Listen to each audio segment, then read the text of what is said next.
as I said, I own a Cintiq, which is like a big deal, sophisticated drawing thing. I've never turned it on.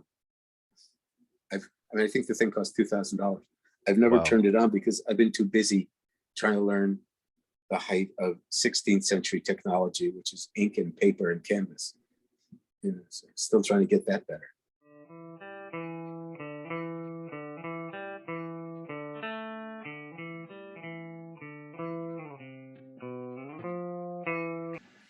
Welcome to the Comics Cube, everyone. Today I am with Joe Rubinstein, legendary inker. How are you? Legendary. Pretty legendary. Yeah. We have a club, right? We meet. It's a clubhouse. We have smoking jackets, secret handshakes. It's the legend. Yeah. Did Joe Sinnott welcome you to the club with a jacket? Do not defame Joe Sinnott. Joe Sinnott doesn't welcome anybody. He sits there and we worship. Oh, so he's not part of the club so much as the deity of the club. Yeah. He's our little Buddha. The first question I ask everyone is, why do you love comics? Like, why comics out of everything? Well, it's not the only thing I love. I came to America when there's a controversy. I was either 3 or 5 years old. My slightly older cousin had a bunch of Superman family comics. And since I didn't speak the language and I couldn't read it, I guess I became enthralled by the pictures so I could at least understand them. Then, like most kids, I got crayons and lined paper and started to draw my own comics. When I was 11 years old, I started to go to the Art Students League of New York City, which is where I lived. I lived in Brooklyn. It was in Manhattan. It was an hour train ride. My parents let an 11-year-old on the train to go to Manhattan. I think they were trying to get rid of me. And then when I was 13, I went to my first comic book convention, ran into Neal Adams, amazingly enough, and Alan Weiss. I got hired, or asked if I could get hired, to be the gopher assistant coffee boy at their studio, which they just opened up, Continuity Associates, Dick Giordano and Neal Adams. Then when I was 15, I became the art assistant doing backgrounds and secondary figures for Dick and different kind of advertising stuff for Neal. And then when I was 17, I got my first job at DC Comics. And when I was 19, I got my first job at Marvel Comics. And that's all I've ever done, just comic books. What was it like learning under Dick and Neal? I learned under Dick. I suffered under Neal. I feel like I would like to ask you to elaborate on that. And then I get sued. Most days, I'm 13 years old, right? I've never had anything to do with grown-ups. I don't even know how the subway works. I just, Dick was a great guy, very, very amiable, big, broad smile. He would stop what he was doing to show me and other people what we needed to learn. Neal, not so much. Neal couldn't be bothered. And then the reason I became an inker, so I'm an 11-year-old and I can recognize Neal Adams' style from other people's styles. I remember I showed some kid, look, it's Spectre #2 by Neal Adams. Isn't he great? And I think like most kids, I wanted to be able to draw. I never wanted to be a cartoonist. I never wanted to be a Mickey Mouse, Bigfoot guy. So Neal seemed to draw what was realist in comic books. Even though I certainly admired Steranko and Wally Wood and Jack Kirby, Neal looked like the realist of the bunch. I didn't realize as years went by, he was just as stylized as anybody else. He just hit it differently. So he was my idol and I wanted to be just like him. And so, God gave me the mixed blessing of meeting the guy. And I learned how to, I had access to his files, which was, pre internet days. We almost didn't have electricity yet, as a matter of fact. And so I got to see the stuff that Neal did and how he did it. And I got good enough where I was starting to do things for both of them. But Neal couldn't be bothered. Dick was great. In those pre-internet days when there was no electricity and you had to there was a squirrel in a wheel. Yeah. All right. Yeah. So like who would you say really influenced the way you render things? Was it those two? I didn't finish my story, but I have to ask you, who did that artwork over your shoulder there on the wall? That's George. Oh, it's George. Okay. Is that a marker, one of his marker sketches? Yeah, it was a quick, Right. I want to say a 3-minute convention sketch. Yeah, he did those. People hire me to add blacks and sometimes color those things. So George was so prolific. He'd sit there for 12 hours a day and just do hundreds of them. If everybody who got one of those wanted me to finish it up for them, I don't think I'd have a minute to do anything else the rest of my life, which hopefully is a long one. I got way distracted myself when I wanted to be a pencil like anybody else. I wanted to draw comic books. And then Gil Kane, certainly one of the greatest comic book artists of all time, did an interview for a very fine magazine that Roy Thomas was publishing called Alter Ego Magazine. And in it, he said, I should have been an inker first to learn the business before I went on to be a penciler. And I thought, well, got the world's greatest inker right here. I think I'll learn to be an inker for a while. And so that's what I did. And again, I was very privileged because I would get Xeroxes of what Neal drew, and then I would get a Xerox of how it was inked. I would put a piece of tracing paper over the pencils, and then I'd emulate the strokes to try and learn to be an inker. Then about when I was 16, a guy named Mike Nasser showed up at the studio. They were called Continuity Associates. They did comic books, but also they did storyboard work and anything else related to telling the story. And Mike wanted to be Neal Adams. So he was like, I think Mike's 3 years older than I am. So Mike was like 1920. He was a third-rate Neal Adams doing samples. I was a third-rate Dick Giordano, did samples over his samples. And he brought them to an editor at DC Comics named Jerry Conway, who gave him his first job, and I got to go along with it. And it was appropriately enough called Tales of the Great Disaster, which was in the back of Commandy Comics. And then Mike and I were teamed up together for a while. And, you know, between the 1940s, 50s, and the 1970s, comics were not hiring. Pretty much everybody was already there. Neal was one of the rare exceptions. If you look at Neal's age, which is 80 now, there was a great many people older than him and a great many people after him, younger, of course, but nobody at his age, because there was sort of this freeze. And then when Neal showed up, then we started to get the Rich Bucklers and the Mike Nassers and Brent Anderson, other people who imitated Neal's style. And then Dick, he attracted all the people who wanted to be inkers: Klaus Janson, Terry Austin, Bob Wyacek, Bob Layton, me. Bob McLeod was kind of on the periphery. So all of a sudden, in the late 70s, early 80s, this wave of new inkers show up, me being one of them, and we displaced all the old guys. That wasn't my goal. But what happened, I got hot, and Mike Esposito stopped getting work, you know, and simultaneously, ironically enough, or synchronistically enough, then the same thing happened to me.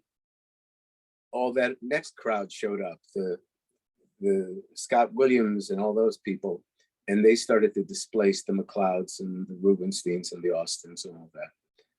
So your question was, how did I learn to render? Yeah, like who would you say was the biggest influence? Was it Dick? Well, no, I mean, if you look at Dick's pre-Adams work and his post-Adams work, particularly his penciling, it changed because Neal was a very big influence, and Dick and Neal decided to become partners and produce advertising work. So Dick naturally had to accommodate Neal's style. And you know, I say Neal is one of the 5 heads on the Mount Rushmore of comic book art. I mean, there's certainly Jack Kirby and Joe Kubert and Gene Colan, but Neal changed everything after he showed up. So Dick started to accommodate Neal's style, and then coincidentally, Tom Palmer was over at Marvel, And when Neal went over to do the X-Men, Palmer was absolutely the ideal inker for him. So the look of comic books became a little bit more illustrative, less, I don't know, Carmine Infantino, less Gil Kane, you know, less Werner Roth, you know, but then people in the Neal Adams school started to take over. Even people like Gene Colan. I mean, Gene is fantastic, but if you look at his earliest work, it's a lot more comic book traditional, and then it became more illustrative, not necessarily in the Neal Adams school. But yeah, it's, you know, it's ironic. I heard that they didn't want to give Bruce Timm work because he was too cartoony. Yeah. To do cartoons, you know. So Neal wound up bringing more illustration to comic book art. And, you know, I mean, I even heard that when Kirby was over at DC doing Challenge of the Unknown, they kind of wanted him to stop being Jack Kirby and be more like Cy Barry and Irv Novick, and which were great artists. But, you know, these guys, just because they give you a job as an editor doesn't mean you have any taste in what you're talking about, you know. And luckily, and, you know, I mean, look at Kirby in 1963. That's not the Jack Kirby of 1973. No. And the fantastic thing about Jack was, I don't think Jack knows how he did it. Jack was like a force of nature. So the interesting thing is he improved, but how? You know, I don't think he was that intellectual about how he did it. He just did it. And then, speaking of George Perez, so George shows up, and George will be the first one to tell you he didn't know how to draw at all, that his early stuff was atrocious. And what amazes me is they gave him work, because somehow George knew how to storytell, but couldn't really draw the figures. Well, generally speaking, in comics, and this is very generalization, people who draw really well don't storytell well, and people who storytell well aren't necessarily good draftsmen. And an example of this is John Romita Jr. John never wanted to be a draftsman like Adam Hughes or, you know, Kurt Swan. Or his dad. Or his dad. Well, his dad is like borderline. He's not exactly illustrative. He's not exactly comic book. But as he evolved, he became really interesting. And I told this to John, and I said, not interesting like you say to a friend at the end of a play.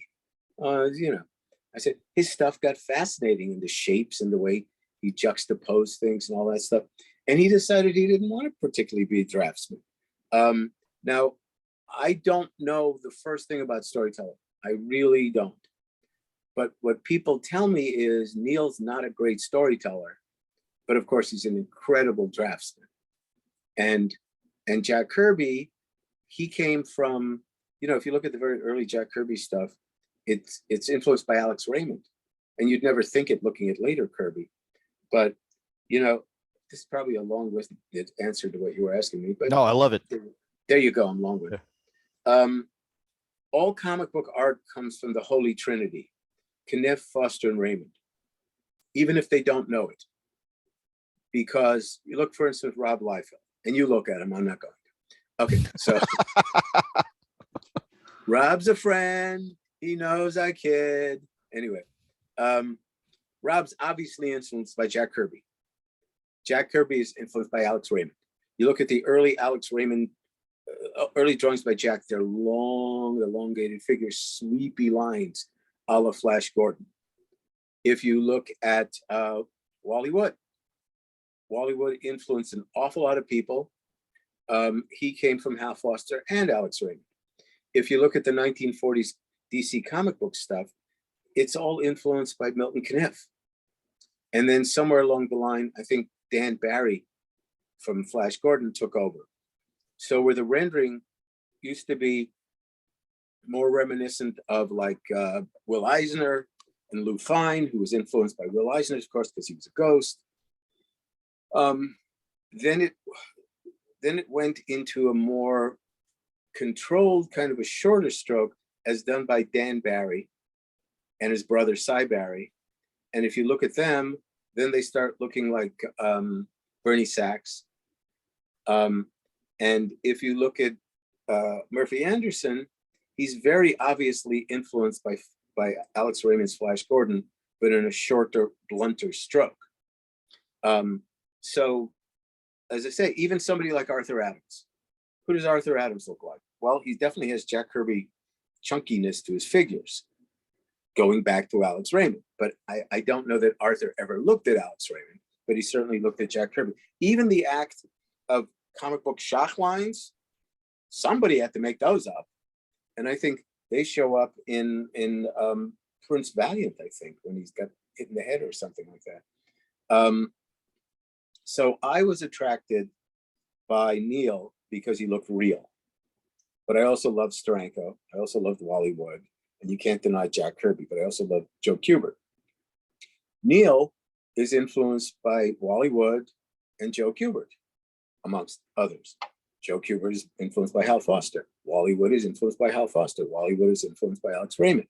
You know, and then if you dissect Neal's work, and who wouldn't, Neal's women are very derivative of Stan Drake, who did the Heart of Juliet Jones comic strip.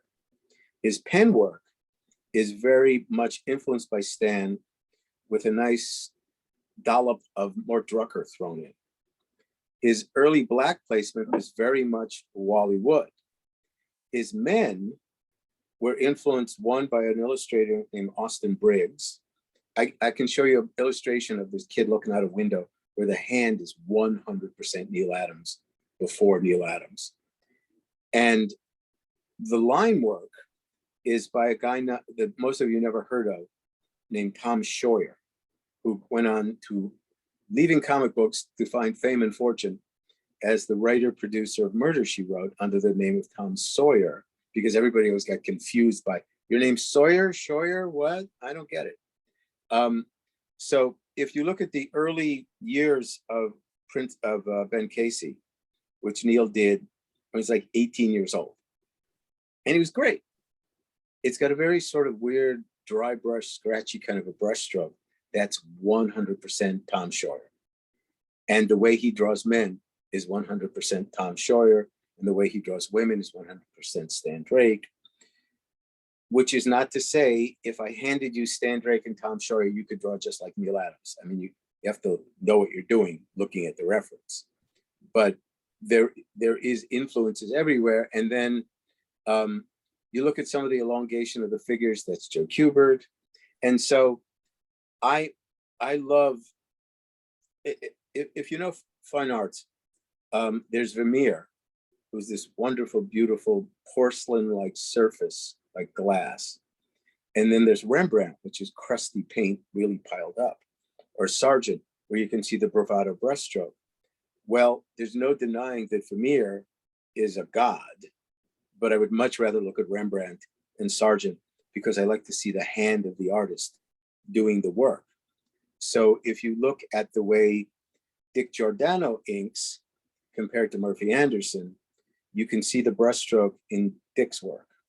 Yeah. If you look at the way that Bernie Wrightson rendered, it's very derived, at least the middle section of his career, derived from Frank Frazetta, who got it from Hal Foster, who also got it from a whole bunch of illustrators, like a guy named J.C. Cole, and a guy named Daniel Verge. And those guys were obviously influenced by people like Charles Dana Gibson. You know, so what annoys me, I teach Skype classes, just usually one-on-one. And one of my students said, "Oh, I didn't even know who Dick Giordano was until you told me about him last week." And this annoys the bejesus out of me. It's like, because if you're going to learn to be a composer of music, you really should know who Beethoven was. Even if you're never going to do that stuff, you really should know where it came from and how it derived. And, you know, and if you're going to be a comic book artist, it didn't start in 1990, you know. And you know, for Bill Sienkiewicz, it's Sienkiewicz, not Sienkiewicz. Bill Sienkiewicz, he's 3 months older than I am, with both Polish guys from New York and New Jersey. We both love art. We both love comic books. And Bill started out looking like a Neal Adams clone, a damn good one, because he thought that's what they were buying in those days. So he was going to become Neal Adams. But then as he went along, he started to introduce all these illustration techniques to it by people like Mark English and Bernie Fuchs and Bob Peake and comic book people from Europe like Sergio Topi and Alfonso Font. So Bill is a lot different than Neal now, though you can still see Neal's structure and things. But so the interesting thing is Neal changed comic books by bringing illustration techniques to it, and Bill changed comic books by bringing other illustration techniques to it. So even though Bill was trying to get away from Neal, he kind of did the same thing that Neal did. Just in a different way. Yeah, well, but I mean, look, I tell my students, do you love Tony DeZuniga? Go look through a lot of Tony DeZuniga, put it away, go do your drawing, think you're doing Tony DeZuniga, and when you're done, it'll be you. It may have a Tony DeZuniga accent. It may have a Tony DeZuniga sensibility. But, or Marshall Rogers used to tell me that he would draw something like a Batman scene where he remembered, like, Neal drew this Batman scene. And so he drew it again. And then he went and looked at the original scene. It was nothing like the way he drew or remembered, but his mind rearranged it so it was usable for the context. So, like I say, it's one thing to have the person's reference right in front of you and copy line by line by line by line. It's another thing, like, I'm a pretty good inker, and I've been doing it for 45 years, and I still keep this stuff in front of me, which is a Heart of Juliet Jones Daily by Stan Drake, because I just like to look at how gorgeous it is, and it might give me an idea. Oh, Stan did a thick line there when I was going to do a thin line. All right, let's try a thick line this time. All right, let's see if that works for me. Okay, so Stan did that, but Wally Wood would have done a black in that area. Let's put a black in there. Let's see what happens. Because, you know, look, if art were easy, we'd all do it. And I think most people, but not everybody, doesn't set out to do a bad movie. And then you go to the theater and go, what the hell were they thinking? That's a terrible movie. But they didn't know that because they've been working on it for 5 years and they've lost all perspective and they don't know it's funny anymore. And it's like Warren Beatty said, I need 5 to 10 years after a movie to know what it was about, how I did, you know? So if everybody in the world knows how to make scrambled eggs, and you know what you want them to look like at the end, you don't want them to be black, you don't want pieces of shell in it, you know, you don't want it to be cold, you want scrambled eggs. Now you got to go through all the steps, get the eggs out, break them open, mash them up, heat up the pan. But in the process of doing it, hey, I'll throw some ham in. Hey, I'll throw some bacon in. Hey, it's getting too hot, got to turn down the fire. So within a concept of what you want, you have to be improvisational. You have to be sensitive to what's going on in front of you, so that I just put down a line that I didn't know I was going to put down. Am I taking it out or saying, it kind of works? Or sometimes what I always do in this circumstance, I'm going to do the opposite. I'm absolutely going to do the opposite of what I did last time. Let's see if I like it. And I might. And you know, it's like one day I was busting John Buscema's chops, which is dangerous because John was like 6'4". And he was a very nice guy. He was gruff and, you know, Italian, but he was a great guy. And I said, John, how do you avoid repeating yourself? And he went, oh, come on. You know, because if you're producing 5 pages a day, there's going to be a certain amount of repeating yourself, you know. And if you're churning out 10 pages in 2 days instead of 7 days, you may find yourself on autopilot. But if you have enough experience, you might find yourself going on instinct, and certain things will come out that are less thought of and more flowing. Because to get myself out of the house, I used to be an actor, and I did some plays around LA and TV and stuff. And you get up there and you do the exercise and you go, oh, where'd that come from? I didn't know I was going to say that. That's pretty cool, you know, because I got out of my way. So there was an old, I think he was Negro League baseball player, Satchel Paige, yeah, who said, everybody write me a letter, tell me how wrong I am. But anyway, who said, how old would I be if I didn't know how old I was? And it's like, if you don't already know what you draw in ink like and paint like, what would you do? You know, so inking is boring for all of you out there who are wondering. It's black. Okay. It's a brush or a pen. It's a big brush or a little pen. It's boring. Unless if you do it all the same way all the time.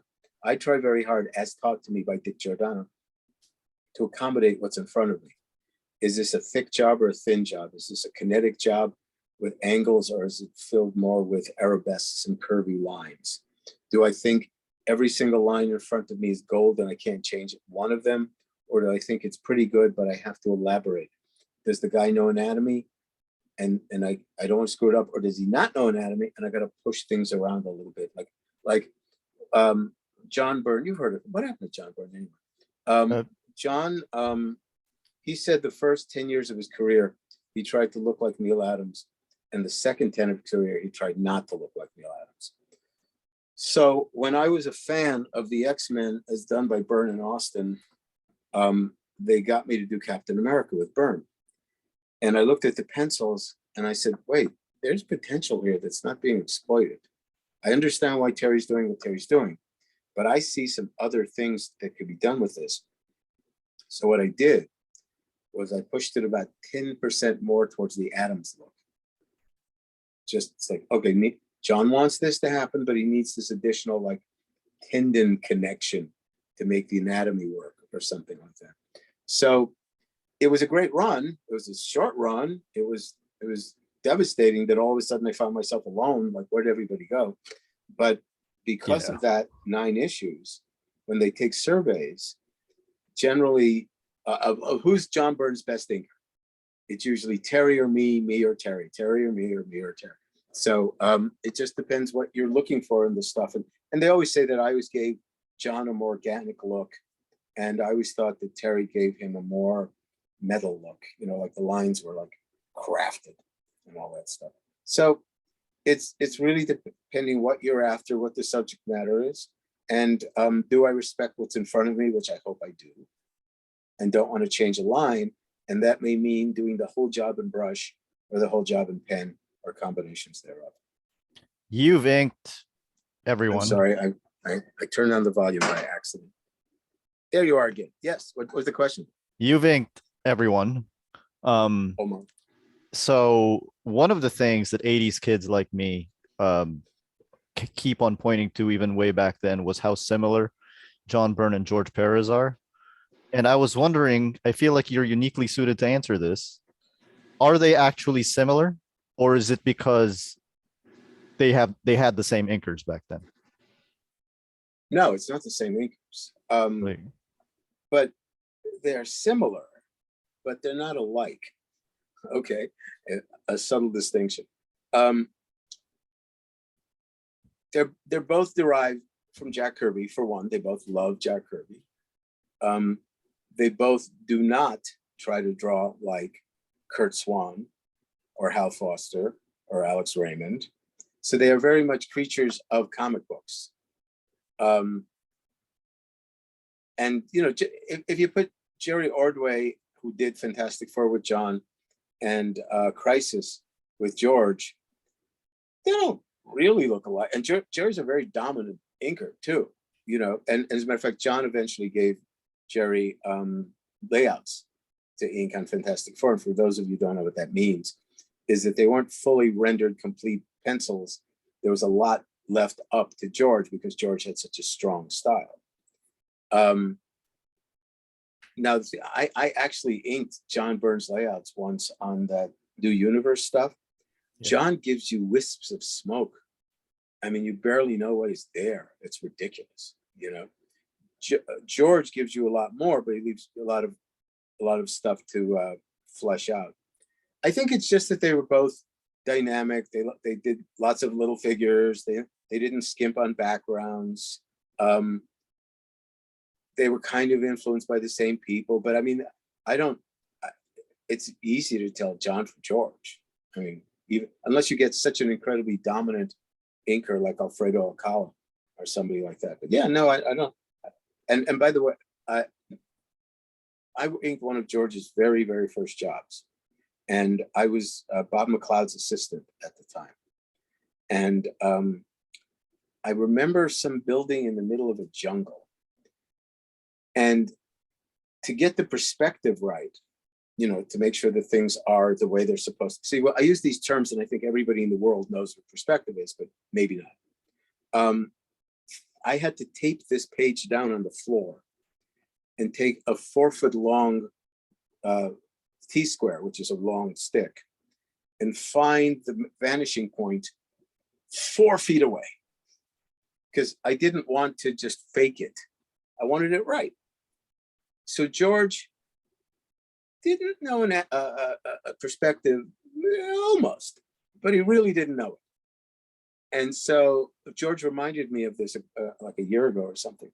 I was snotty enough to go up to George and say, hey, George, maybe you should learn perspective.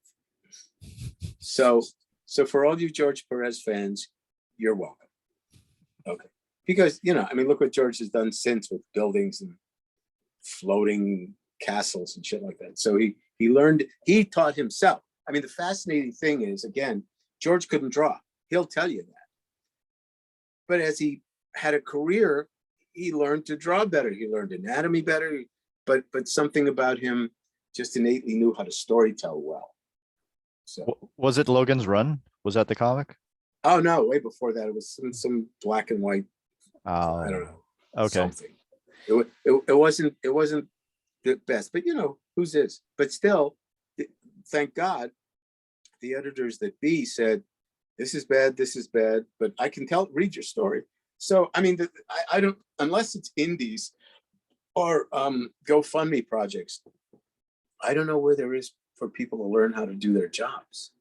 You know, it's like, I guess they expect like Athena to pop out of Zeus's head fully realized, you know, and in the old days, there were like Frank Miller. Frank used to draw like 6 pages in the back of Weird War Stories, or Walt Simonson, or there was New Talent Showcase, or there was some backup, like I think there was a Hulk annual or a Hulk, speaking of George, Hulk annual or a Hulk backup comic, which had a Ken Landgraf Wolverine job inked by George. And so 6 pages, well, how much damage can they do? And they were right. I mean, they had to have a farm team. Now, I don't think that exists at the majors. And that's, I guess, why people have to go to the indies and make no money at all. And believe me, there is no money in comics. For all of you who want to make a living in comic books, there is no money in comics. You can generally make better money babysitting. But there are the ancillary things, the comic book conventions, the commissions, you know, if by some miracle they make a movie out of your comic book, signatures, all that sort of stuff. But, you know, there's a book called Do What You Love and the Money Will Come, something like that. And the thing is, if you love money, get into the business of making money, because that makes sense. But if you love art, get into the business of art, and the money should show up, because now you're doing what you love, or ceramics, or dog breeding. I don't know, you know. So as I alluded to earlier, I've never done anything but art. I don't know how it is to go into a business, wake up 6:30 every morning, to leave for the commute, to get to the place, to sit there for 8 hours, to dress a certain way they expect you to dress, go home. And so I've never done it. It sounds like horrible. It's overrated. On the other hand, and you know, I've also never had to make a particular amount of money every week, or knew that my check's going to show up in 2 weeks and it's going to be $746.28 after taxes. Because, you know, a company could call you up and say, I want you to do 5 pages over the weekend. Oh, okay. All right, just made 5 pages. Okay, now I need 5 pages tomorrow. Oh, great. So you stay up all night and you ink 5 pages, and you made the same 5 pages of money, but so you can never really tell how much am I making this month, how am I making this week. But the difference between the 9-to-5 job is, if you are lucky, you have homework the rest of your life. You may wake up late and go see a movie and come back and play video games and all that stuff. It's just, okay, but it's sitting there and it's due in 2 days. So you better get to work and not say, oh, I've got to go, look, when you're a lot of freelance artists, the reason they quit is like they can't take the deadlines anymore. They can't take I've got 2 days to do a week's worth of work. And then when you're all done, you have to recuperate for 3 days, and I used to turn around and say, hey, wasn't it summer a minute ago? What holiday? Really? Okay. Oh, is it Saturday? Oh, or, because the reason comic books are broke, I don't know if I know computers have sped it up, but producing a 21 2-page comic book in like a 3-week schedule is a lot of work. And now when you have the people like David Finch is fantastic. David Finch, Ivan Rios, Travis Schwartz, or whatever the hell his name is. That's a lot of time consuming work. You just don't bat out 3 or 4 of those in a day, Yeah. And so that's why they broke it up into penciler, inker, sometimes figure penciler, background penciler, figure inker, background inker, guy who fills in blacks, guys who puts on the zip, because it's a lot. And you got to feed the beast. The reason deadlines are so important, I think it still works this way, is they have printers, printing presses, which are so big, they build it first and then build a building around it. And you have to schedule Thursday between 1 a.m. and Friday between 6 p.m. That's my printer. And if it doesn't show up at 1 a.m. on Thursday, they don't care. They're charging you. So if the book's not there, the company just paid for that block of time and got nothing of it. And now I have to do another block of time. So that's why it's important for the thing to show up. You have, of course, you got the job of inking the entire official handbook of the Marvel Universe. Now, the interesting thing about this for me is that when I think of DC Comics, I think of one guy, Jose Luis Garcia Lopez. Right. I think when I think of Marvel Comics, because of that, I think of you, because I think you're the unifying factor in that 80s look. I am. Yeah. So what was that like, getting that job and inking all of these people? Well, it's the best job an inker ever had. That's for sure. But interestingly enough, when they had me do style guides, what these style guides were for is originally Mark Grunwald, who was a great guy and loved comic books more than anything in life. He wanted to unify the books, make sense of them, who's stronger than who, whose real origin is it, Like, for instance, Captain America, for some reason, they decided that Steve Rogers was actually an ambassador's son or something like that. And then when Byrne Stern took it over again, they went, no, those are stupid implanted memories. It's not the real thing. We're going back to who he always was supposed to be. So Mark wanted to have a definitive reference guide. And as a matter of fact, George thanked me because now, instead of carrying 1,000 comics book with him, he carried those with him for when somebody said, draw me Brother Power the Geek, which is DC, but you get my gist. So Bob Greenberger was the editor of a magazine called Comic Scene.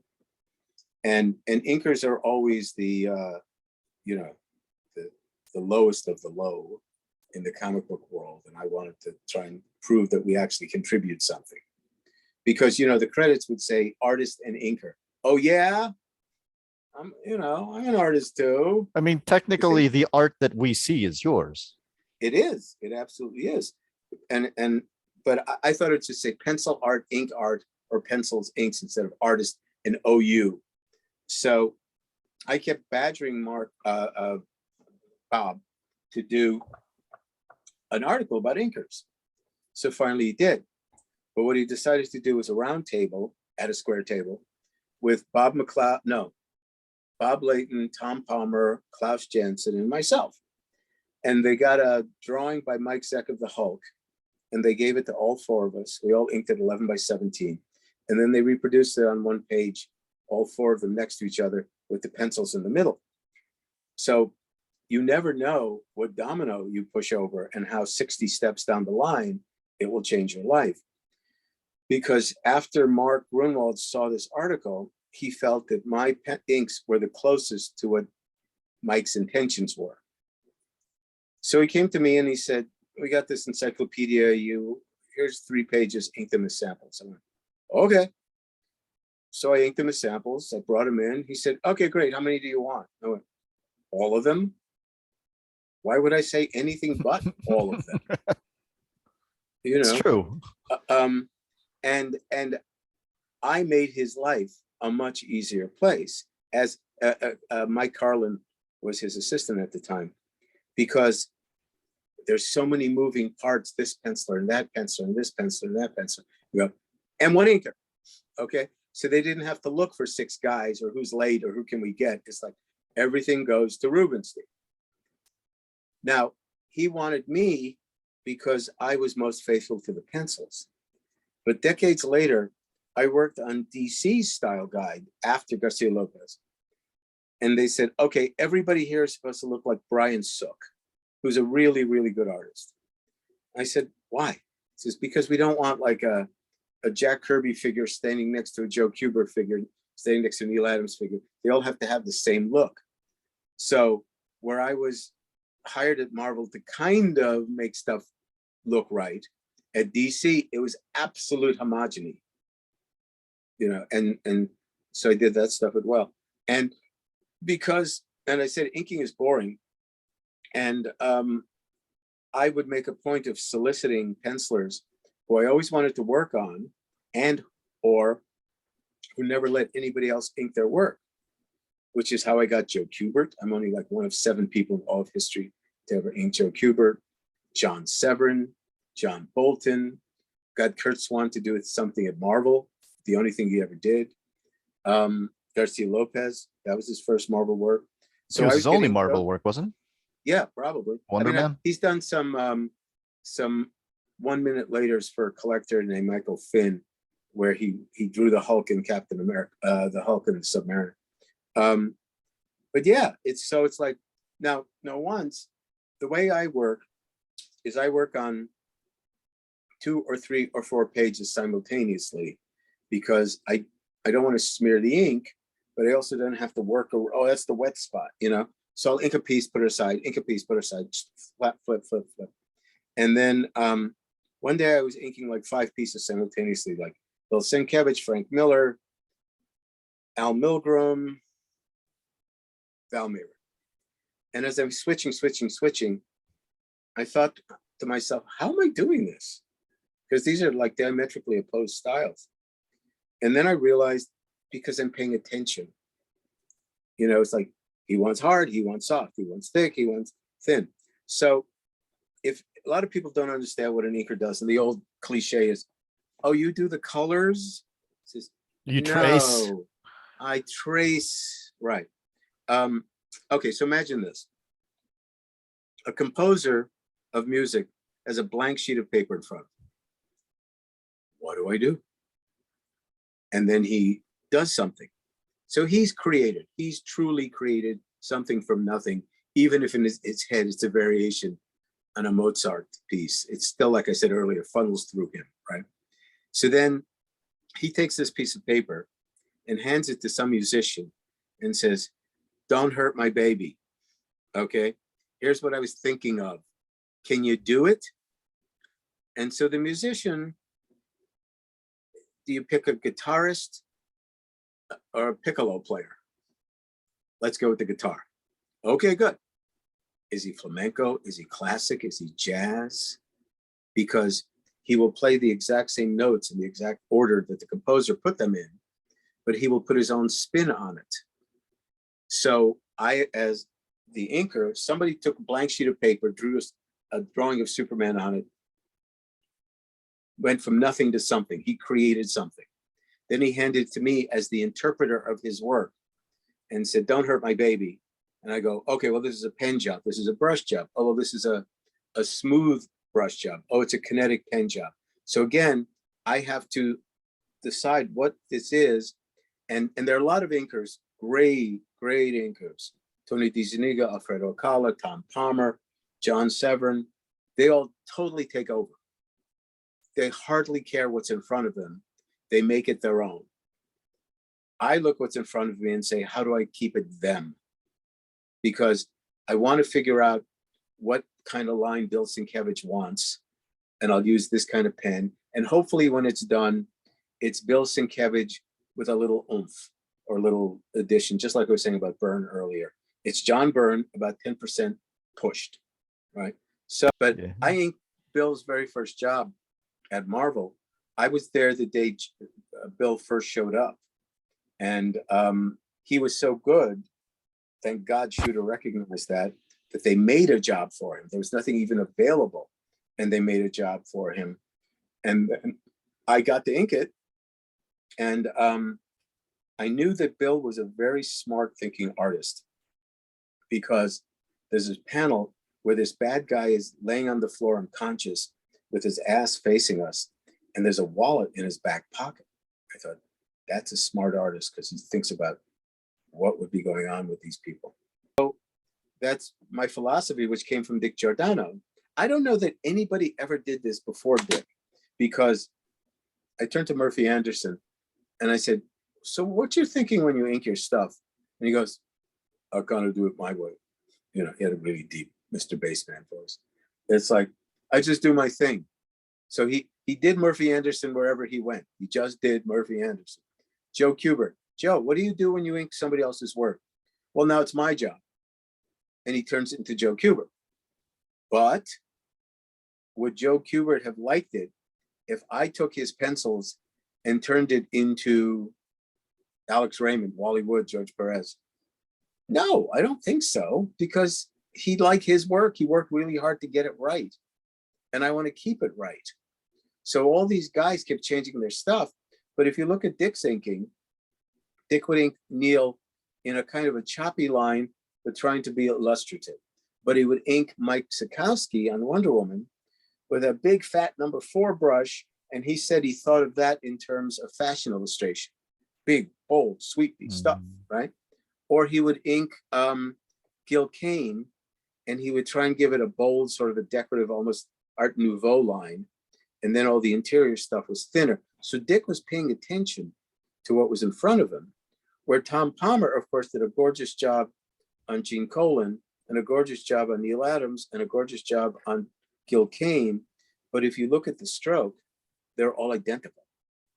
He's just going with the structure of what's in front of him. So Garcia Lopez, who's, you know, like the artist, you know, like you won't find somebody who doesn't think Garcia Lopez is the best around, except Jose, who's a very humble guy. Whenever he posts anything on Facebook, every artist I'm connected to just likes and reacts to it. Well, I'm giving up now. I know. I know. What's the point? You know? So he was inking a series, and no, he was drawing a series. It was inked well. And in the middle of the series, they changed to a different inker who was all wrong. And I was with a guy who picked up the 4th issue because he was all excited, and he looked at it and went, "No, I'm putting that back." Because he just couldn't stand what they'd done to him.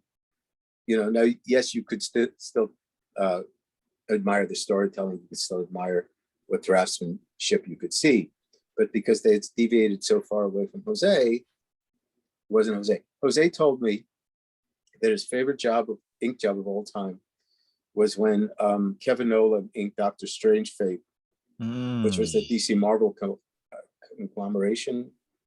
Amalgam. Amalgam, thank you.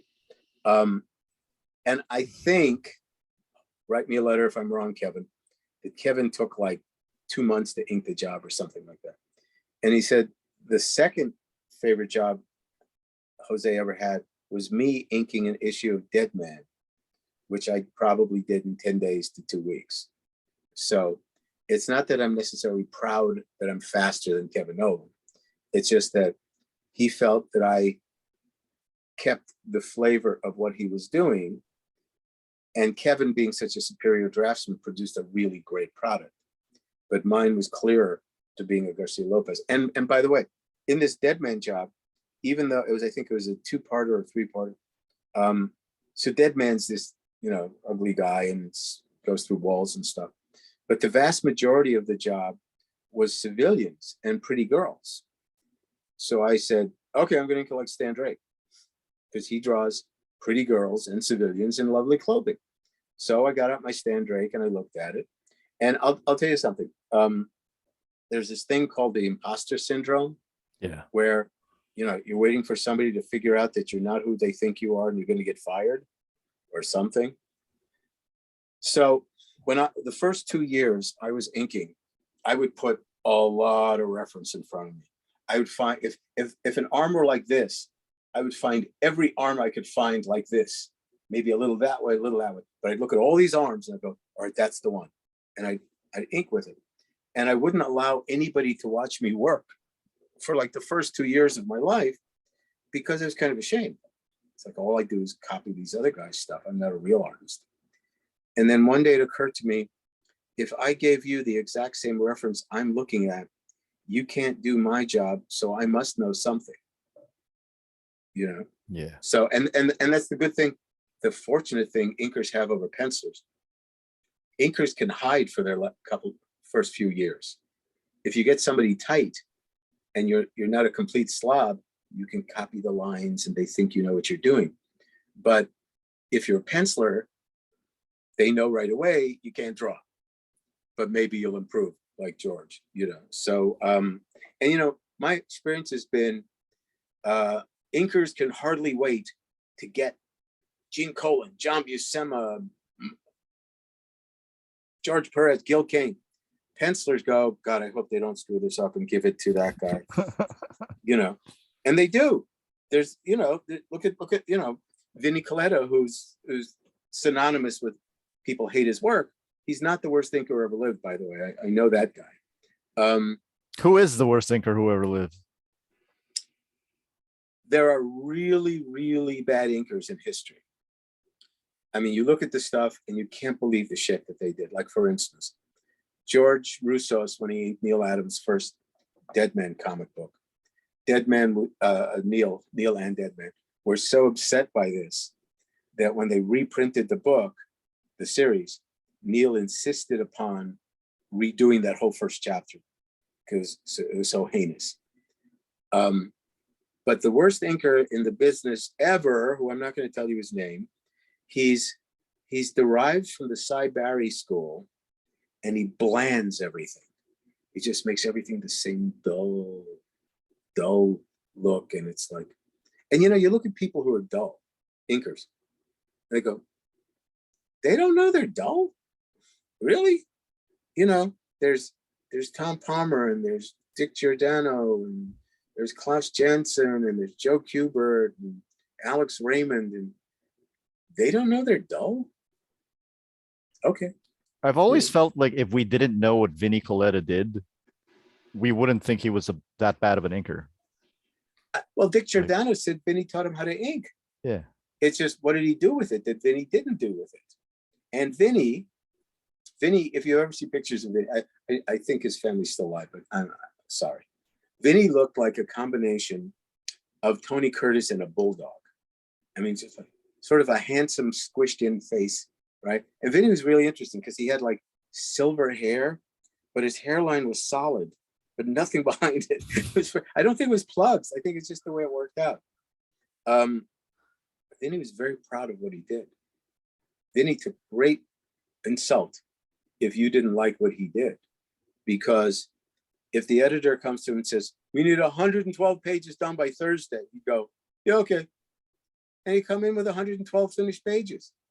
And the editor was grateful because the deadline was met.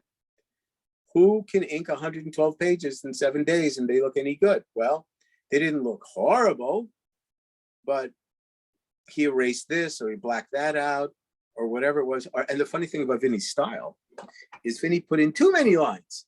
If he'd put in less lines, he would have gotten the job done faster. But now this is a story that is true, and you needn't believe it, but it's true. Kyle Baker was my assistant. A lot of my assistants went on to be big deal pro inkers.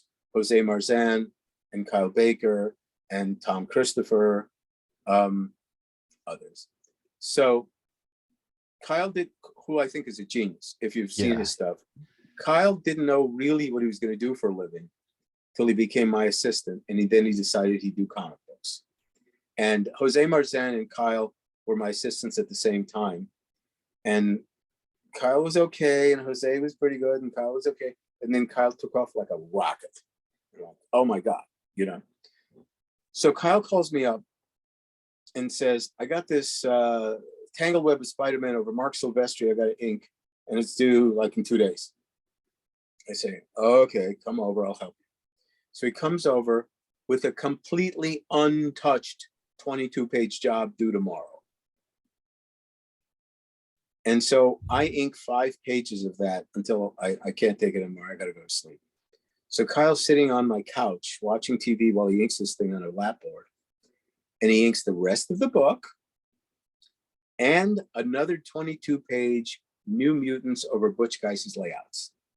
So he has inked 37 pages overnight. They look a little shaky, but it's 37 pages overnight. Publishable.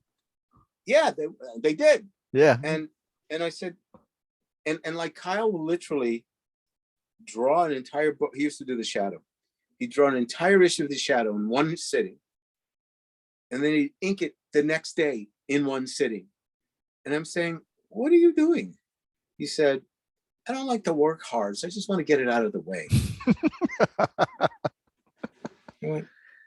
He's incredible. Like whenever I see some of his work, like that King David book he did looks like a $200 million Disney cartoon. It's so gorgeous.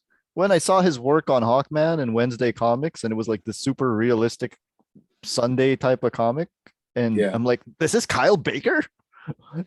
Well, I'll tell you something. He did this book called Why Hate Saturn about this difficult, cranky woman. So I read this book, and then I called up Kyle. I said, Kyle, is this based on my ex-girlfriend? And he went, yeah. I went, yeah, I thought so. And then I saw a review of it up at Marvel where this guy writes, I wish I could date her. And I wrote under it, no, you don't. So. Is there any particular artist for you that was just easy to ink? Like you just naturally got that penciler and you just knew exactly how to ink them right away? Well, there's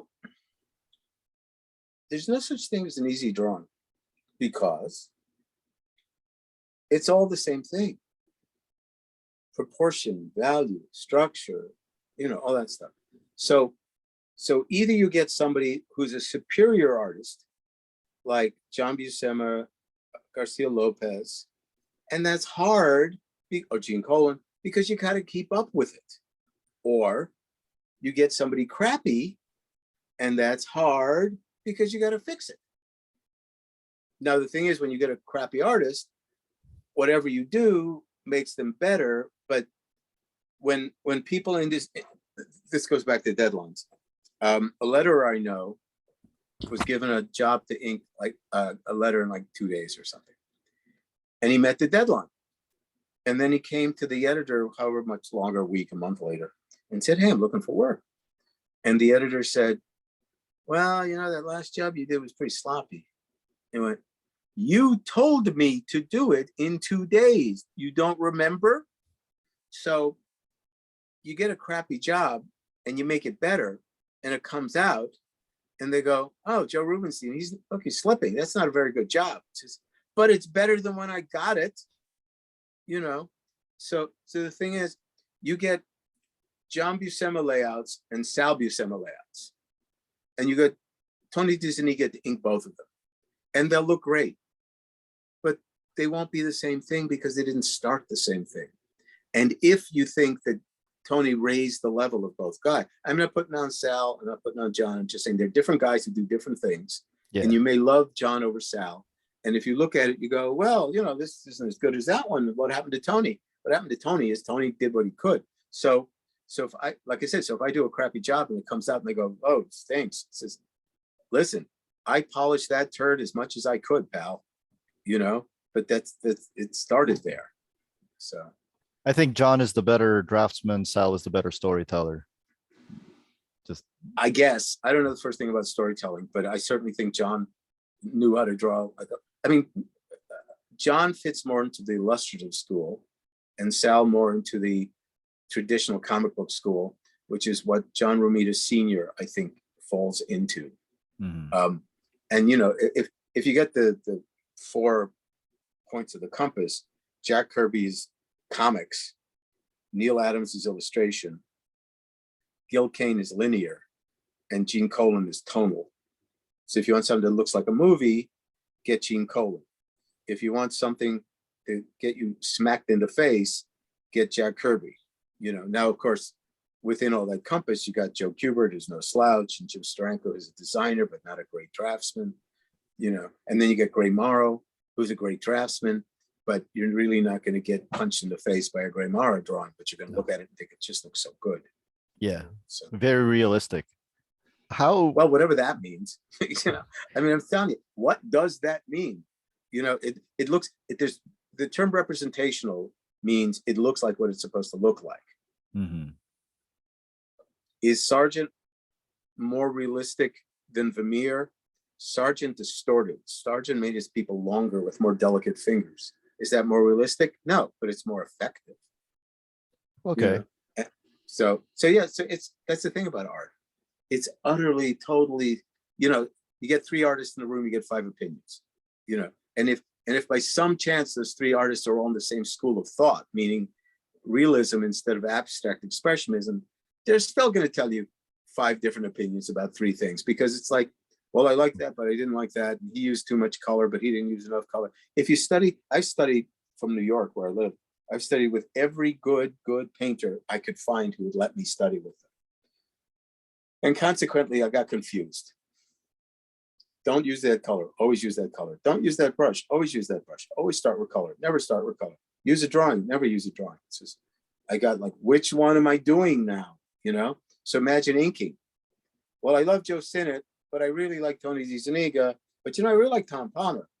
Can you ink like Tom Palmer and Joe Sinnott at the same time? I don't think so. You may put them into your head, but or can you draw like Walt Simonson and Adam Hughes at the same time? No, I don't think so. But then you get somebody like Degas, who somehow fused neoclassicism with impressionism. So he got, more often than not, those 2 opposites just dilute each other. In Degas' case, they amplified to something that hadn't been seen before. But it's like, I'm trying to ink like Neal Adams or Dick Giordano because I'm inking a realistic piece. You can't say to me, okay, now ink it more like Eduardo Rizzo. Says, yeah, well, I don't know. He's great, but I don't know how that's going to fit into this one. So, Is there an artist that you just never figured out? Not figured out, but never got over being frightened of, which was Kirby. I tried my best to ink Kirby, but he was way too scary. And unlike Joe Sinnott, who would go, he's one of the guys. I mean, he knew he was Jack Kirby. He knew he was very, very, very, very good. But he's one of the guys, So he would change it. Look at pencils, look at inks. He's putting on Joe Sinnott heads on people and all that stuff. I go to Kirby and I go, oh my God, it's Kirby. I can't change a line, which is not a good attitude because that's filled with fear. Now, when I ink Neal Adams, which is right up there with Everest, I understand those lines. I may not do them as well as I want to, but I understand those lines. Jack stuff, I only inked 2 covers of Jack's, has a stylization to it that I can't throw out, but doesn't feel natural to me to do, you know? And speaking back to the four compass points, Tom Palmer's fantastic. Dick Giordano's my hero. Wally Wood made everything look great. But I nominate for the greatest inker of all time, who was inducted into the Comic Book Hall of Fame when I was, Frank Giacoia. Because Tom Palmer probably doesn't do a great Jack Kirby. Dick Giordano freely admitted he didn't like the way he inked Kurt Swan, even though I did. Murphy Anderson, Joe Sinnott. When Joe Sinnott inked Neal Adams, it was barely Neal Adams when it was done. Frank Giacoia did a great Jack Kirby. He did a great Gil Kane. His Neal Adams was good when he did Green Lantern. And his inking on Gene Colan on Daredevil was good. So Frank could do it all. Where, like I said, Alfredo Alcala could make them all great, but they all be Alfredo Alcala. It'd probably be Alfredo, yeah. Right. But I think Frank was the most versatile inker who ever lived. And then Dick Giordano, and then me. How's that for no modesty at all? Okay. I would have put you higher, but okay. Well, like I said, Frank was amazing. Yeah. You know, and I mean, Dick could switch his styles for sure. But I guess maybe I'm more versatile than Dick because I did Marvel Universe and I really changed everyone I as I needed to. So I think also because I was just more exposed as well to Dick Giordano's pencils. So I kind of see the way he works, you know, the way he would pencil things and then the way he inks. So that can kind of come Dick through didn't like the way he inked his own work. Really? You know, interestingly enough. And the reason is I think the spontaneity and bravado that Dick would bring to anybody else, he couldn't bring to himself because he was following where these other people he was elaborating on, you know. And that's why whenever I don't do comic book pages, but when I do comic book figures and stuff like that, I draw as very little as possible because I don't want to feel like I'm doing it twice. And when you get somebody like Joe Kubert, you can tell an awful lot of that happened as it happened, like I was saying before about acting. So I don't want to have a pencil line that I got to follow a pencil line, render, and I just got to know I need rendering when I do my own work, you know. And that's and while I've always told Klaus Janson that he was my favorite inker for the last 40 years. Not my favorite person. It's a different story. But Klaus could do something I couldn't do. He had a spontaneity and a boldness that I really, really admired. But I realized why is because drawing correctly is way down on Klaus's priority list. Drawing correctly is way high on my priority list. So where Klaus could have a good time with a tennis racket swing or golf ball swing, I'm over there with a ping pong battle going, eh. You know, he's going, wham! I go, wow, I love that wham. But if I do it, I'm going to lose all of that, you know, Gene Colan drawing that's under there. So, how does one ink Gene Colan? Because I've seen his pencils and it seems difficult. People think that, and I know why they think that. I inked a unpublished Daredevil cover of Gene's from 1968. I think I inked it like 1980 or something. The pencils were very inkable, no problem whatsoever. But as he went along, he became more tonal and using sort of the side of the pencil and using things to intermingle. And how do I do that? But because I've inked somewhere between 400 and 425, 30 different pencilers. So I most certainly have the Guinness World Record of most pencilers, if it existed, which it doesn't. I wrote them once, they said, we don't care, go away. So, but Alan Weiss is the hardest guy I've ever inked because not only is he tonal, and you know, by tonal, I mean, the grays have to be just, it's not just line, but it's like light grays, darker grays, more grays, less grays. Alan wants every line to be exactly where it should be and be the grade that he wants it to be. And that's really tough for me. I think by far, Alan is his own best inker anyway. He's by the way, he and I are working for a company called Power Comics. Powercom. Thanks. And we're doing something called the Masters. Yeah. I spoke to those guys a few weeks ago. But Gene wanted tone, but he kind of let you do it however you felt like doing it. And if you compare Gene's pencils to Tom Palmer's inks, Gene is square and Palmer is curved. And it's just Tom has a wrist line. It's like Dick Giordano has an elbow line. Lines coming from the elbow. Palmer has a wrist line. So it's curve. So everybody loves Daredevil, Tomb of Dracula by Palmer and Colin, which they should. But if you want pure Gene Colan pencils, his favorite inker was Al Williamson. And Al Williamson had a much more angular, open approach to how to ink Gene than Palmer did. And Kurt Swan's favorite inker on him, even though everybody has all these nostalgic feelings of Murphy Anderson and George Klein, his best inker was also Al Williamson, because Al was a magnificent draftsman and he kept stuff airy and light and didn't dominate. Now, Kurt Swan was always harder to ink than Gene Colan, because you think it's all there and you put in one line and you suddenly realize every other line is smoke. And now where do I go? Which one?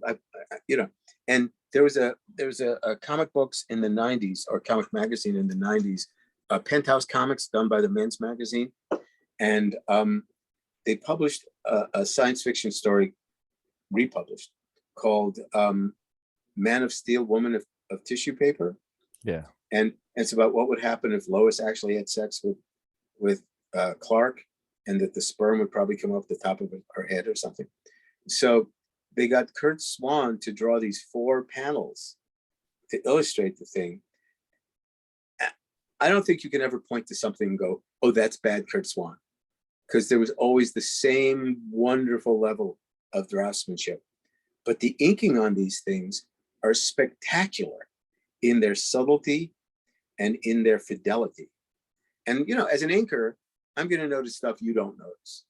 And you're going to go, whatever. I'm going, yeah, but look at the way that thumb works. That thumb is great. So finally, I found out who inked the thing. It was Stan Drake.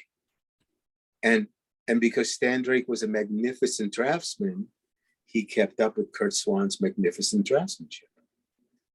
Where Murphy was a very good draftsman, he turned into Murphy. Tex Blaisdell was an abomination to all mankind, but he was a nice guy. And for some reason, they kept it never made sense to me. It's like, the world knows who Superman is. Superman is the flag title of DC Comics. We give it to our best penciler, Kurt Swan. And then we give it to some of the worst inkers who ever lived. Because why? We play poker with them on Wednesdays? I don't know. But Tex, he just didn't care. And it shows, And then there was another guy who just didn't care. There was an inker who did Kurt Swan. And I turned to him, I said, they didn't work. I know, but I needed a job.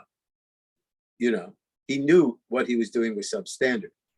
But the problem, back to editors who are a cowardly and superstitious lot, as we all know, they think all inkers are interchangeable. And it's like, you might give Wanda Sykes the role of Cleopatra in the next remake, and she'll do the best she can, but she shouldn't have been there to begin with. It's just the wrong casting. So you get Kurt Swan and you give him to the wrong inker, and it's going to be wrong. And they seem to think that Murphy Anderson can do the same job that Al Williamson can, and Al Williamson can do the same job that Wally Wood can. And they can't, because they're not the same person. But, you got a deadline to meet. Do you think you mentioned that your versatility comes from the fact that you can pay attention to all of these details and what everyone is doing? Do you think that has anything to do with the fact that you're also an actor? Because in acting, listening is a key skill. Yeah, no, absolutely nothing. But what it does, I think, have to do with is the fact that I've been drawing and painting from life since I was 11 years old. And to get a likeness, you really have to pay attention to what's in front of you. And to get the lighting right, you really have to pay attention to what's in front of you. So one of the things that I always thought I was doing was taking reality and superimposing it over comic books so that I would get the anatomy correct or correcter. There's a series of muscles on the side of the rib cage called the serratus anterior. And the rib cage swirls down, the top of the rib cage is the clavicle. And then it starts curving down to the free floating ribs, which are not attached to the sternum. Within those, there are these muscles called the serratus anterior that they interweave. Now, if you're paying attention to how the ribs work and then how the serratus anterior go into it, that's one thing. But a lot of people who don't know what they're doing go check, check, check, check, check, check. And it looks like those bad watercolors where you see a flying seagull, like check, check, that's a seagull, that's a seagull, So I'm trying to impose truth, reality, correctness on top of this stuff. So when I'm inking George, for instance, on that Infinity Gauntlet stuff, I'm not going to throw out George Perez. That would be insanity. But I do understand that those lines that George putting down on the deltoid just might need another 1/8 of an inch further to fully form that bottom third of the deltoid. And maybe I can just like overlap that line to this lap so that the lumbar works better against the rib cage.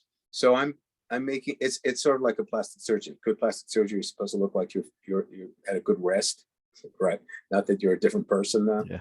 So I'm just trying to put those little things in. And again, you stick John Buscema in front of me, I'm going, I'm in serious trouble because that's John Buscema.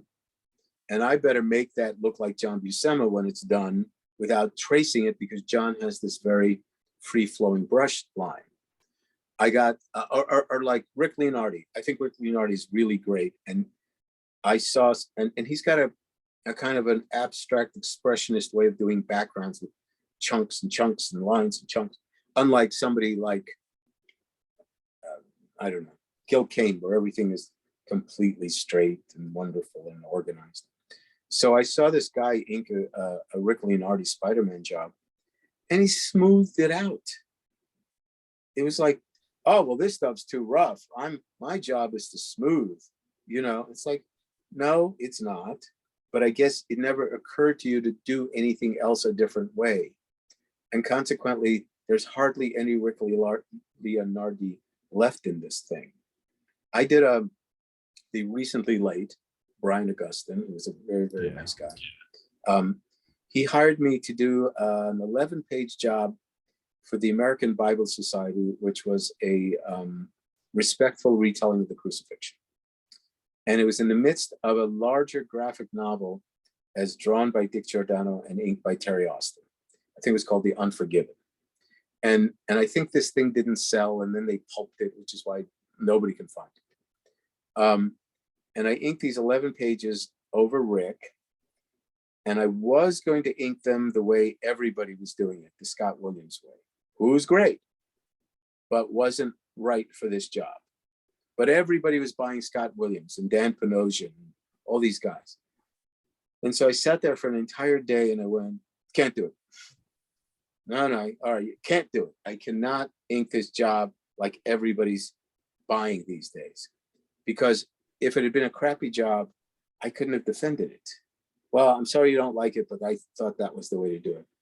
So the next day I inked it the way I wanted to. And if you didn't like it, you didn't like it. But at least I could have some pride in it. And I think it's one of the very, very best things I've ever done because of that. It's got kind of a European feeling to it. You can find it on my Facebook page under Bible Story if you want to check it out. And I think it looks like Rick Leonardi heightened. polished, amplified.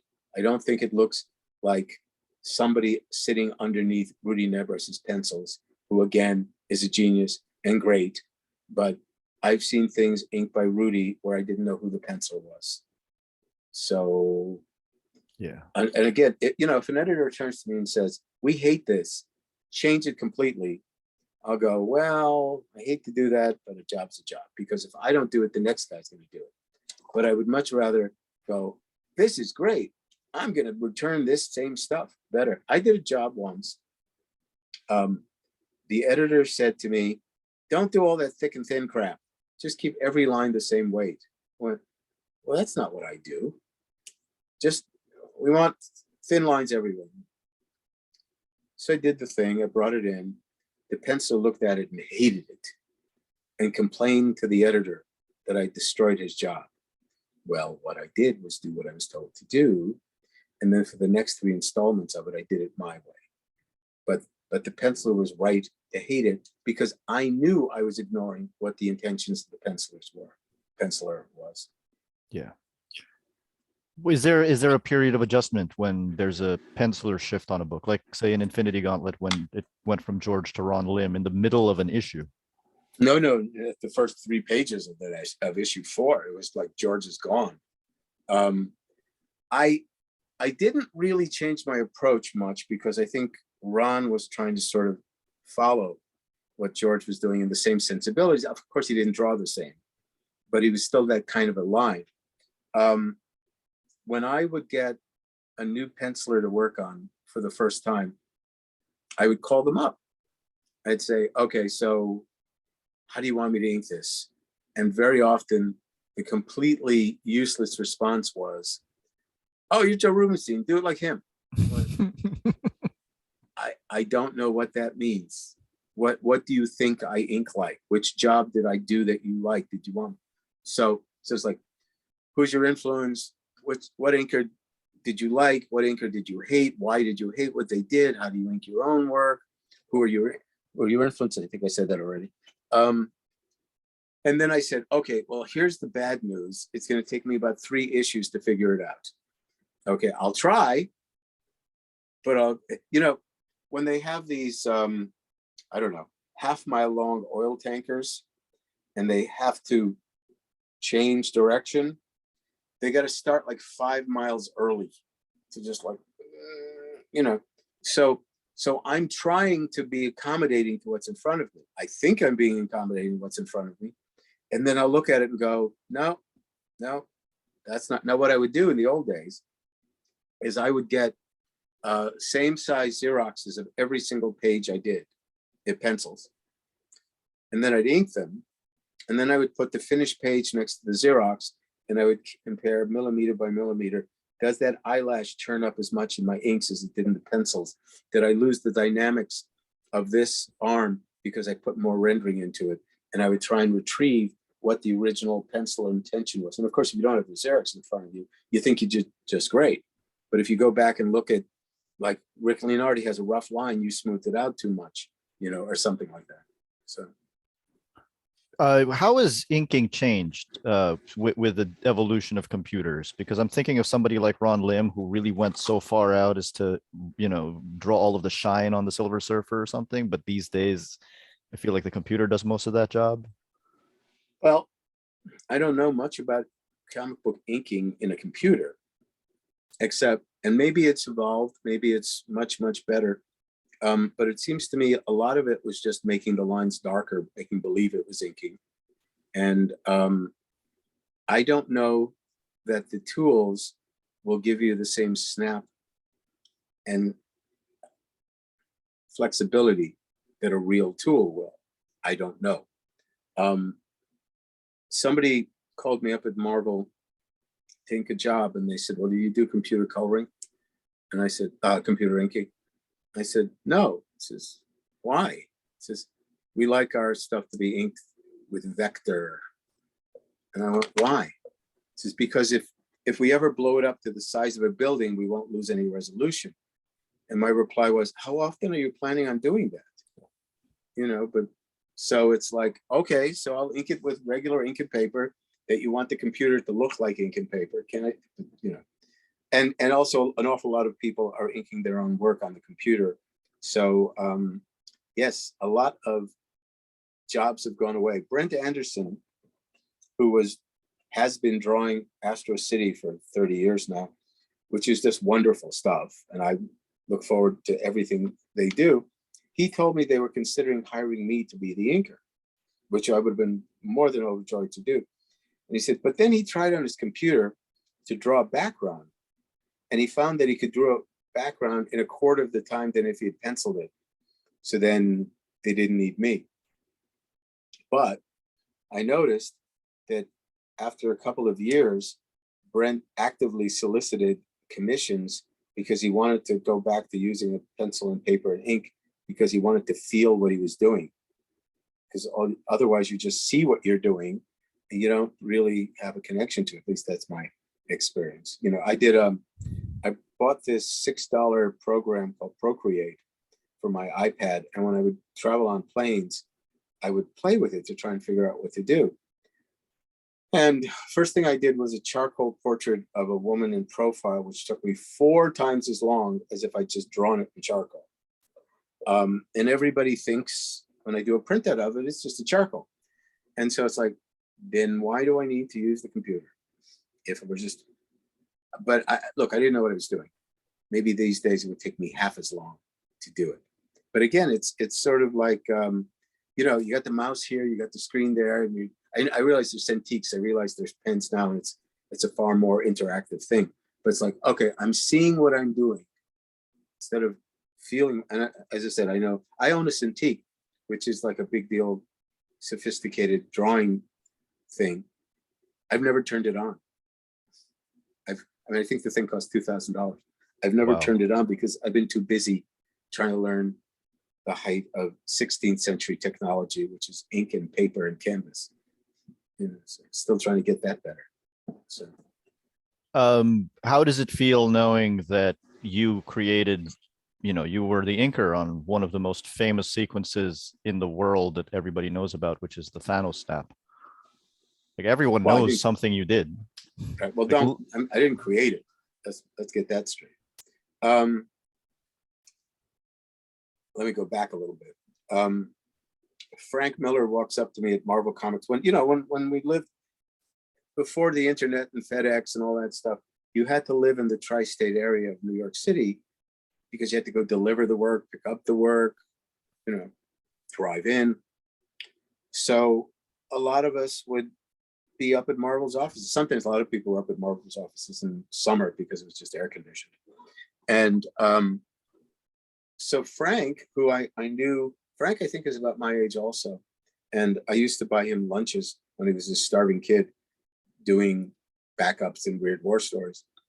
And he then, you know, he started to do Daredevil and he became Frank Miller. And then he walked up to me and he went, "Hey, we're doing this miniseries on Wolverine. You want to ink it?" I went, "Yeah, okay." Who knew? Who knew it had legs? You know, who knew that so it's like you go to the people who did Gone with the Wind. What was it like doing Gone with the Wind? It's a job. We did it. We showed up. We did the thing. We had lunch. We went home. It's a job, you know. And if you want to be a professional, you do your job as professionally as you can. 1, because you want to have pride in what you did. And 2, you'd like to get another job. So I did the Wolverine thing, not knowing that I'd be known for the Wolverine thing for the rest of my life, which is not a complaint. I'm very thrilled by that. And then my first job at Marvel was the Avengers 2-in-1, Avengers Annual 2-in-1 thing that Starlin did, which is the first time the Avengers fought Thanos, which is really more of what the comic book, the movie is than the Infinity Gauntlet, if you ask me. So I was at a party in Brooklyn and Jim Starlin, who I barely knew, walked up to me, and I'd only been working for DC for 2 years. And he said, "I'm doing this annual at Marvel. Do you want to do it?" I go, "Yeah." And then I found out it was 2 annuals. So yeah, you know, and you do the best you can do and you get on with your life. And then you turn around and it's a $4 billion movie, you know. And, you know, if I go to a comic book if I go to a party, somebody says, you're a comic book artist? Is that the colors? I went, no, it's the ink. What do you do?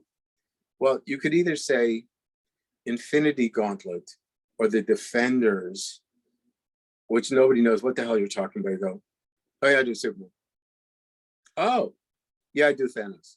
Oh, so at least it gives me some reference point for those people to understand what I'm doing, But like anything else, fan mail is good. Going to conventions, having people shake your hand, telling you you're very important to their childhood is great. People on their bucket list have come to me to say, before I die, I wanted to have this comic book signed. Very humbling. But there's nothing more than now, because now's gone really soon. So am I having a good time now? Am I having pride now? It's like, are you with the Force, Luke? Because the Force is now, not when you think about it later. And everybody says that when you're deeply involved in an art job, you turn around and 6 hours later and you go, how did that happen? And I think that's because you've been transported to the Force and you just live in the moment, because it's sort of like dressage horseback riding, we're doing the jumps. You better be there now or you're going to break your neck, and when you're playing the drums, you better know what the beat is now, or everybody's going to not like you at the end of the night, So all we have is now. And if all that other good stuff comes from it, that's cool, but that wasn't the intention. Speaking of the now, I know I've kept you for 2 hours. Really? So no wonder I'm sleepy. Okay. Speaking of the now, would you like to tell everyone what you're working on right now? Well, the Power Comics, the Masters, that's trying to be indicative, an echo of, reminiscent of the 1990s Marvel comics. It's got Ron Wilson and Alan Weiss and me and Bob McLeod, I think, and Bob Hall, and all kinds of other people trying to do comic books that looked like comic books. Remember those? So we're doing those. And then we did a Kickstarter project, which I think we got all of our money on the first day. And by the end of the 14 days, we had double the money. It's called the the Justice Brigade. I'm sorry, it's been a while. The Liberty Brigade. Liberty Brigade. And Nostalgia Press is publishing it. Liberty Brigade is like a 100-page graphic novel with a bunch of other side shoots, but the 100 pages is about 35 pages by me and Ron Friends. Remember him? Comic books. And then Barry Kitson and I think Andrew Peapoy did the other part, but we also have George and Alan Davis and Mike Perkins and all kinds of really solid comic book people. Yeah, and other than that, I paint portraits for civilians and portraits of superheroes, and I teach art lessons, and I do lots of commissions, and I do lots of conventions. So I'm one of the lucky in the entire history of the world and artists.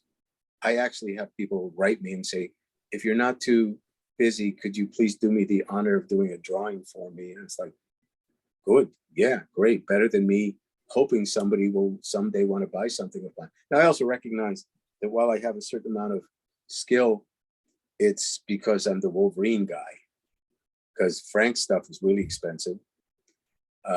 John's stuff is really expensive. And I'm not, and except for the next couple of generations afterwards, I don't know that there's anybody else associated with Wolverine besides me and maybe George. So get us while you can. Thank you, Joe Rubinstein. You're welcome. Thanks for listening to my long-winded explanations. Super appreciated. I learned a lot.